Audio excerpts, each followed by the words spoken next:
The straight razor paused against Bumpy Johnson's cheek. October 15th, 1955, 2:47 p.m. Solomon's Barbershop on 25th Street had gone completely silent. The only sound was the soft whisper of sharpened steel moving through soap lather. But Bumpy's eyes weren't closed in relaxation. They were fixed on the reflection in the mirror. 5 men in expensive overcoats had just walked through the door. 5 men who represented the most powerful crime families in New York. And they weren't here for haircuts. The barber, Solomon Washington, had been cutting Bumpy's hair for 8 years. His hands never shook, not even when police raids sent customers diving through back windows. But today, Solomon's grip tightened almost imperceptibly on the razor handle, because this wasn't about police. This was about power. And in Harlem, power had rules that went deeper than law. "Don't stop," Bumpy said quietly, never taking his eyes off the mirror. "Just keep cutting." Frank Costello's reflection appeared behind Bumpy's chair, the most feared mob boss in New York, flanked by representatives from the Genovese, Gambino, Lucchese, and Bonanno families. Together, they controlled everything from the docks to the politicians, everything except Harlem. That belonged to the man sitting calmly in the barber chair, receiving a shave that might be his last. What happened in the next 18 minutes would determine whether the Italian families finally conquered Harlem, or whether one man's calculated silence would teach them that some territories can't be taken by force alone. To understand why 5 crime families cornered Bumpy Johnson in a barbershop, you need to understand what Harlem represented in 1955. It wasn't just a neighborhood. It was an autonomous economic zone worth millions. Policy numbers, protection services, legitimate businesses that needed protection from illegitimate competition. Money flowed through Harlem, like blood through arteries, and every drop passed through systems that Bumpy Johnson controlled. The Italian families had tried everything. They'd sent emissaries with partnership offers. Bumpy declined politely. They'd attempted to muscle in on individual operations. Those attempts ended with their soldiers returning to Brooklyn, with strong suggestions to find other employment. They'd even tried to corrupt Bumpy's key lieutenant. But loyalty in Harlem wasn't bought with money. It was earned through respect, and respect was something the Italians had never fully understood. By October 1955, the 5 families were facing a problem that threatened their expansion plans across all of New York. They controlled the waterfront, the construction unions, the garment district, the restaurants. But there was this one section of Manhattan, 30 blocks of prime territory, that operated completely outside their influence, and the man who controlled it showed no interest in negotiation. The barbershop meeting wasn't spontaneous. It was carefully orchestrated. Frank Costello had spent 3 weeks studying Bumpy's patterns. Every Tuesday and Friday afternoon, 2:30 p.m. sharp, Bumpy Johnson walked into Solomon's barbershop alone. No bodyguards, no crew, just a man getting a haircut and a shave. It was the only time in Bumpy's week when he was truly vulnerable. But what Costello didn't understand was that Bumpy Johnson was never truly vulnerable. Even sitting in a barber chair with a razor at his throat, he was 3 moves ahead of anyone trying to corner him.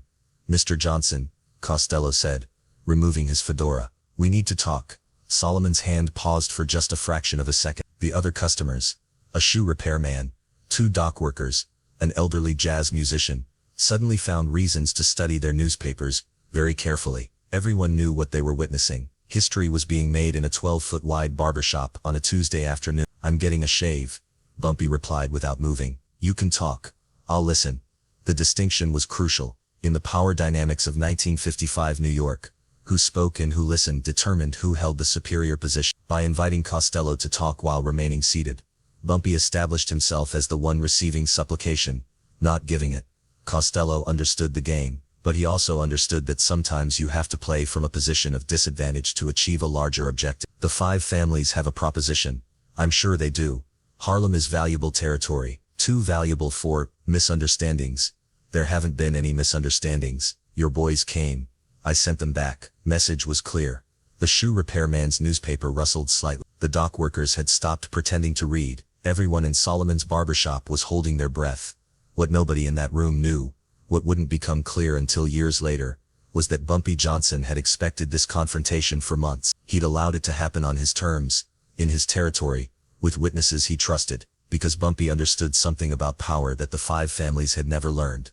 True authority isn't demonstrated through intimidation, it's demonstrated through composure under pressure. "The families are prepared to offer you a partnership," Costello continued. Full recognition of your operations in Harlem, protection from federal interference, access to our political connections. All we ask is coordination, no conflicts of interest. Solomon continued the shave, with steady hands, but his eyes kept flicking to the 5 men in overcoats. He'd seen police raids, rival gang confrontations, federal investigations, but he'd never seen the kind of concentrated power that was now standing in his barbershop. These men controlled judges, police commissioners, union leaders. They could make people disappear or make problems vanish with a phone call.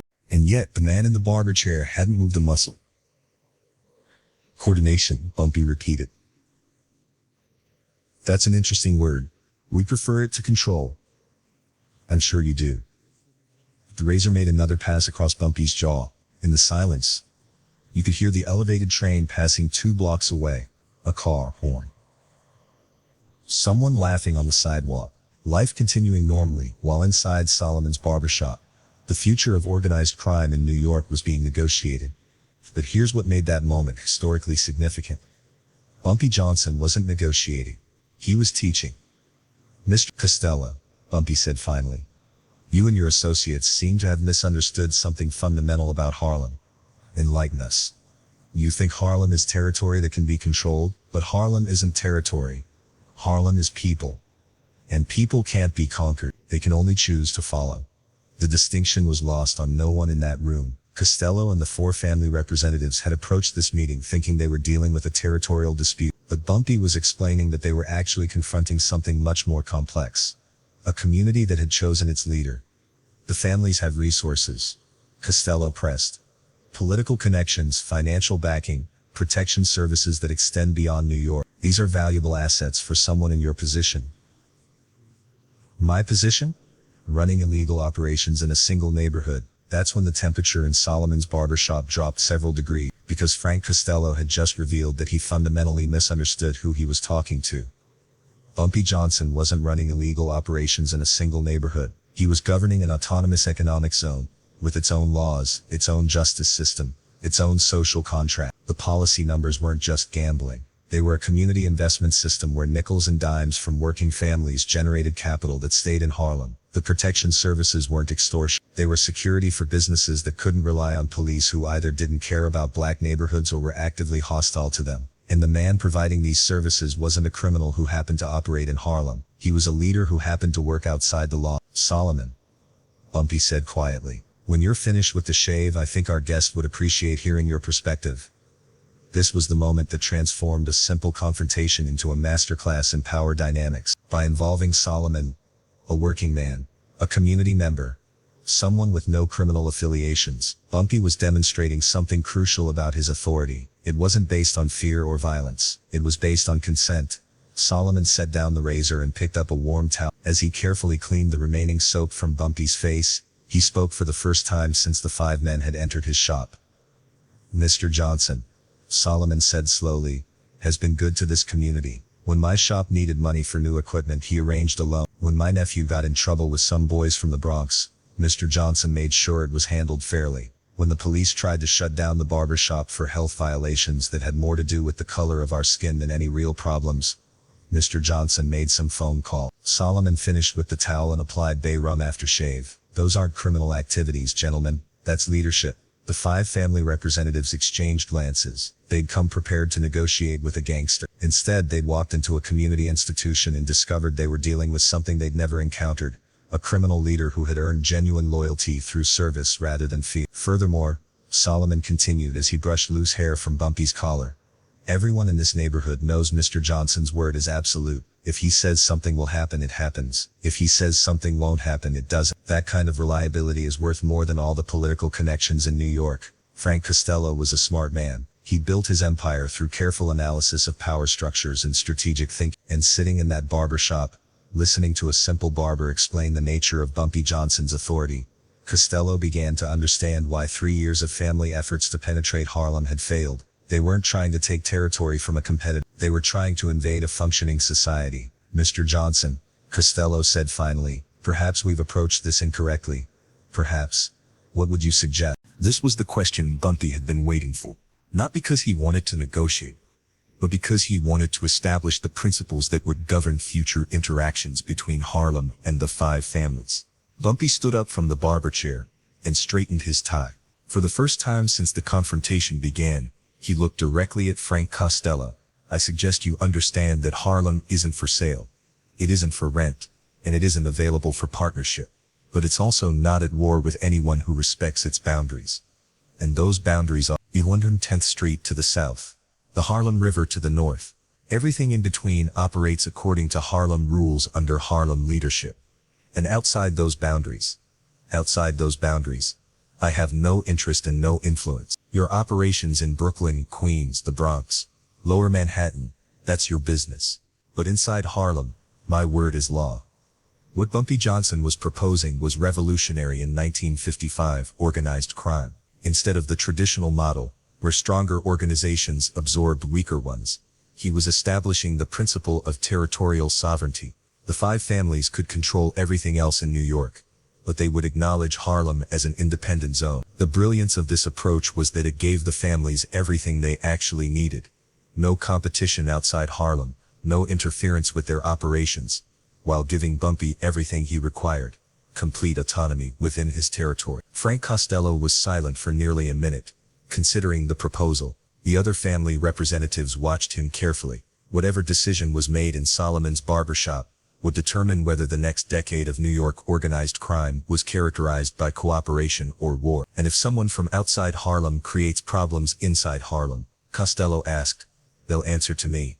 And if someone from inside Harlem creates problems outside Harlem, they'll answer to you.